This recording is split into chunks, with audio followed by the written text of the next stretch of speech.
It's the Unofficial Pre Fight Show. We're back this weekend. Błachowicz versus Alexander Rakic. Let's go! In the main event this weekend, we have two top 5 light heavyweights facing off when Błachowicz takes on Alexander Rakic. Błachowicz looking to get back in the win column after losing his title to Glover Teixeira last year. And Alexander Rakic is looking to make it 3 wins in a row and get one step closer to a title shot. This is an interesting fight to me, and the big question for me is what Błachowicz shows up. Is it the guy that had 9 UFC wins between 2017 and 2021, the guy who won the UFC light heavyweight title and successfully defended that light heavyweight title against the current 185 champ Stylebender when he went up and challenged him for the belt? Or is it the Błachowicz that lost to Glover Teixeira and looked pretty flat, looked like his best days were behind him? Both of these guys are at very different points in their career, and the reality is that Błachowicz is 39 years old. And you have a pretty small window in which you can fight at your optimum best and at your absolute peak. And I'm not sure if he can still do that. If he can, then he can definitely get the win this weekend, and I could see him giving Rakic some problems. If not, I see Rakic getting the victory. I went back and forth on this fight a little bit, but at the end of the day, I am going to go with Alexander Rakic. I think his leg kicks will play a factor in this fight, take away the movement and some of the power of Błachowicz. I also just think his youth and the fact he's 9 years younger and currently in his prime will also play a factor as well. So should be an interesting fight. All this being said, we all know Błachowicz can shut the lights out on any light heavyweight on the planet, still has that power in his hands, but I am going to go with Alexander Rakic for the win. Next up, we have another light heavyweight bout when Ryan Spann takes on Kikuta. Ryan Spann's looking to get back in the win column after his loss to Anthony Smith last year. And Kikuta is looking to make it 2 wins in a row after his impressive victory over Devin Clark last year. And the one thing that really jumped out at me when I reviewed this fight was the fact that Ryan Spann has a 6.5 inch reach advantage. I think if he can effectively use his jab, fight at a distance, keep Kikuta at bay, he could find some success in this fight, and with the right strategy, can come away with a victory.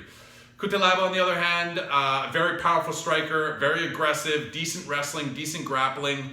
And his path to victory will definitely be to fight inside, land his power shots, get the takedown when it presents itself, and consistently threaten with level changes and takedown attempts. I was pretty impressed with Kikuta's top game in his last fight and his ground and pound as well. So I think he's got to consistently threaten with that takedown to keep Ryan Spann guessing.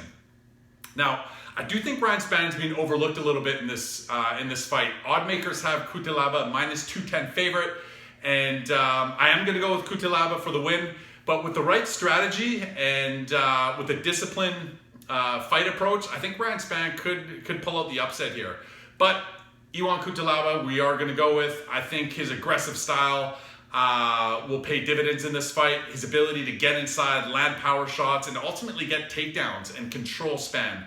Kikuta's got a really good top game, so if he can secure a couple takedowns, I see him having some success and a really clear path to victory in this bout.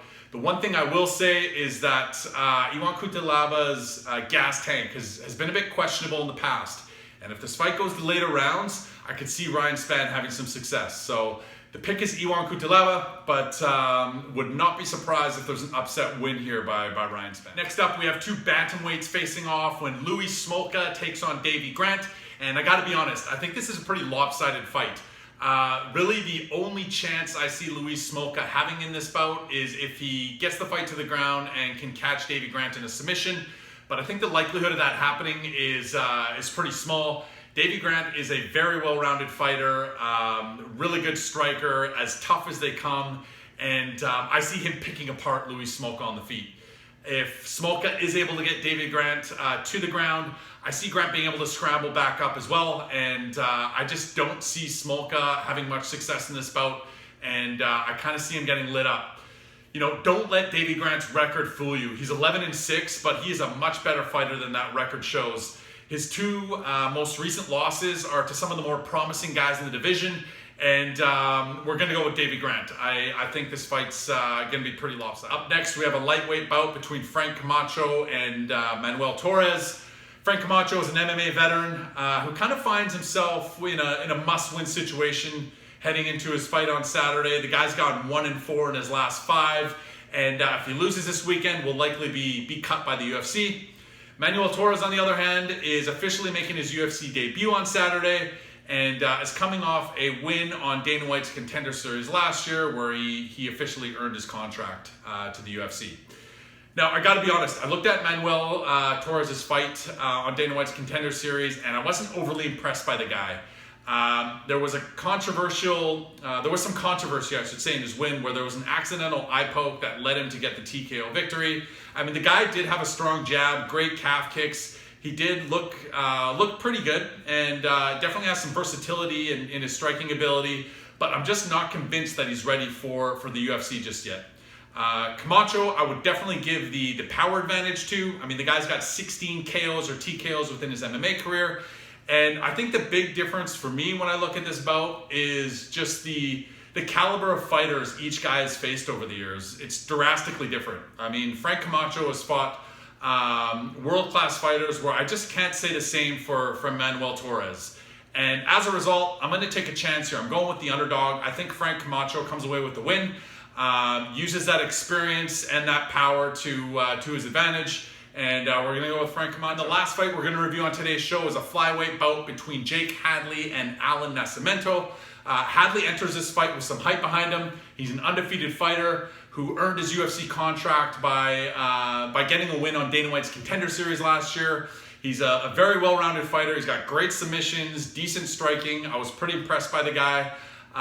The one red flag on Hadley is he did miss weight on Dana White's Contender Series last year. I'm not sure if, maybe there's some discipline issues outside of the ring, discipline issues with his diet, or maybe it's just tough for him to make 125 at his current age.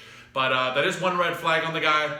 But aside from that, I was very impressed with him. Nascimento, on the other hand, I've been impressed with as well. Guy took a short notice fight when he made his UFC debut, I think it was last year, and proved that he belonged in the UFC. Although he did lose a split decision in that fight, he looked great, and it was against one of the top prospects at 125 in the flyweight division. So no shame in that loss, and as mentioned, I was very impressed with his performance. That being said, I am going to go with Jake Hadley for the win. I think there's something special about this guy.